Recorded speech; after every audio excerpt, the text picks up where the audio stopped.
Bismillahirrahmanirrahim. Assalamualaikum warahmatullahi wabarakatuh. Teman-teman, ketemu lagi dengan saya. Semoga nggak bosen ya dengerin celotehan saya dan curhatan saya, informasi saya. Ya, semoga ini semua ya menjadi amal jariah kita semua ya. Teman-teman, saya harap kalau antum mendengar konten-konten saya ini ya, video-video saya, jangan disimpan sendiri, jangan difahami sendiri, tapi juga disebarkan untuk mengcounter narasi-narasi yang menyudutkan perjuangan Palestina. Baik, alhamdulillah wassalatu wassalamu ala rasulillah. Rabbi shrah li sadri wa yassir li amri wahlul 'uqdatam min lisani yafqahu qawli. Rabbana zidna ilma. Teman-teman, jadi sudah ada wacana, ada masukan dari salah satu menteri di pemerintahan Zionis Israel, masukan untuk menyerang Gaza, membumi hanguskan Gaza dengan senjata nuklir. Ya, mungkin sebagian dari kalian sudah dengar berita ini. Dan memang ini fix, ini bukan hoax, tapi ini memang statement yang dikeluarkan oleh salah seorang menteri kebudayaan dan warisan Israel. Kocak sebetulnya. Emang Israel punya warisan di Gaza, di Palestina. Ini juga konfliknya lebih parah.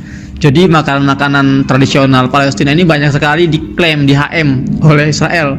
Seperti misalnya falafel. Itu falafel itu makanan Palestina tuh, wilayah Syam, diklaim oleh Israel. Makanan-makanan seperti mulukhiyah atau juga misalnya warok inap. Banyaklah makanan-makanan tradisional di Palestina itu diklaim oleh Israel sebagai kebudayaan mereka. Dan si menteri urusan kebudayaan dan warisan Israel ini kemarin itu mengeluarkan statement bahwa Gaza ini ya, harus dibumi hanguskan. Dia bilang gini, salah satu opsi untuk mengalahkan Hamas itu adalah dengan mengirimkan bom nuklir untuk meluluhlantahkan Gaza dan membuat pemukiman baru. Nah, adapun para tawanan atau nasib para tawanan Israel yang ada di tangan para pejuang Gaza ini, itu adalah harga yang harus dibayar dalam sebuah peperangan. Ya Allah, ini lagi-lagi menunjukkan bahwa mereka panik, mereka nggak mampu mengalahkan para pejuang, ya mereka tidak mampu menundukkan Gaza. Akhirnya mereka mengeluarkan statement-statement yang menunjukkan jati diri mereka, menunjukkan bahwa mereka ini memang bangsa yang barbar dan teroris. Dan di sini saya akan menyebutkan beberapa respon, bukan respon dari luar, respon dari orang-orang Israel sendiri tentang kelakuan si menteri ini. Oke, jadi ini nama menterinya itu adalah Amichai Eliyahu. Nih mukanya nih. Tuh orangnya tuh ya, yang telah merusak propaganda Israel. Ghabiyun afsadud da'ayah al-Israiliyah. Da'awatun li muhasabatil wazir Eliyahu ala tasrih an-Nawawi. Banyak seruan-seruan untuk menghukum si menteri Eliyahu ini atas statementnya tentang bom nuklir. Oke. Jadi kita mulai dari di sini ada misalnya seruan atau respon dari keluarga para tahanan ya, para tawanan Israel yang ada di Gaza. Dia bilang segera dihukum ya, dihukum karena dia berusaha menggunakan atau memberikan proposal penggunaan bom atom atau bom nuklir ke Gaza. Dan menurut perwakilan dari keluarga tawanan Israel yang ada di Gaza, dia mengatakan ini adalah keterangan swadim, keterangan yang sangat mengejutkan ya, dan ini jelas benar-benar menyelisihi atau melanggar seluruh prinsip-prinsip akhlak. Masih bicara akhlak mereka nih. Akhlak dan kemanusiaan orang-orang Yahudi Israel. Gaya. Oke.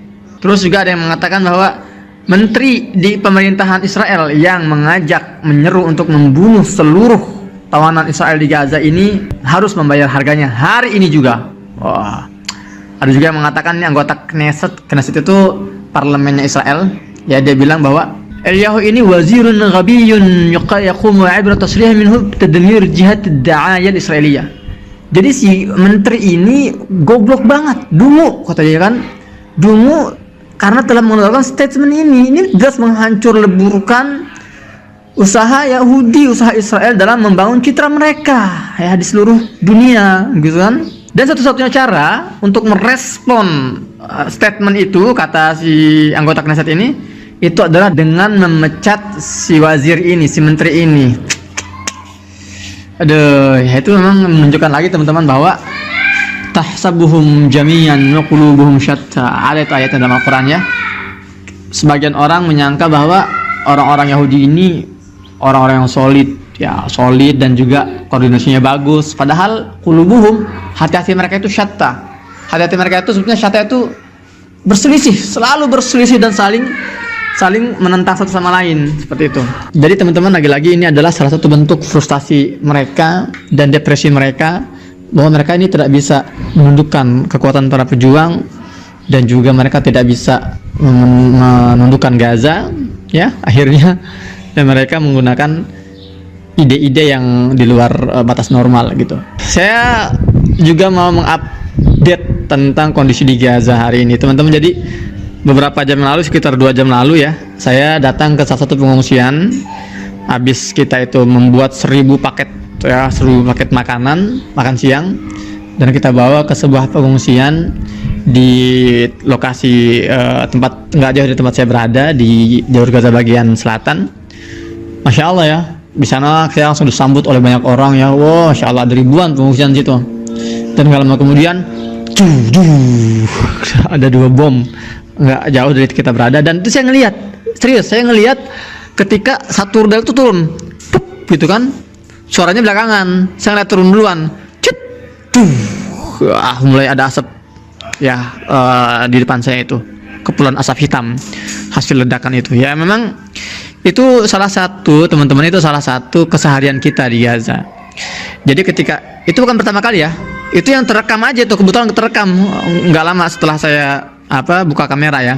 Hal serupa tuh sering saya temukan, sering saya rasakan kalau kita lagi ke kawasan yang ya beresiko gitu kan, sedikit beresiko, itu bombardir tuh kanan kiri tuh mengerikan sekali sebetulnya. Sebagai seorang manusia wajar lah, itu ada hal ya ketakutan, tapi ya Masya Allah, keajaiban hidup di Gaza ini teman-teman, ketenangan yang kita rasakan di dalam batin kita.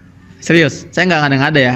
Jangan kalian mengira karena wah maksud saya mentalnya udah kuat, ini udah memang luar biasa keikhlasannya. Enggak juga. Saya manusia biasa. Tapi memang kalian boleh tanya ke seluruh WNI yang pernah ke Gaza, tanya bagaimana atmosfer di Gaza. Semua akan menjawab hati itu tenang, tentram. itu bukan sekedar testimoni ya. Memang itu adalah hadis ya, hadis dari Nabi SAW pernah bersabda suatu hari, kata Nabi apa? Innal imana hinama taqul fitan huwa bisyam. Kata Nabi, keimanan yang sesungguhnya ya, iman itu artinya kan asal katanya aman, rasa aman ya. Iman juga itu asal katanya aman, kepercayaan kepada Allah yang memberikan rasa aman gitu kan. Iman, aman. Jadi kata Nabi, keimanan itu ketika dunia ini dilanda oleh fitnah fitnah merajalela di seluruh dunia, keimanan yang sesungguhnya itu ada di bumi Syam, dan Palestina ini adalah pusatnya bumi Syam.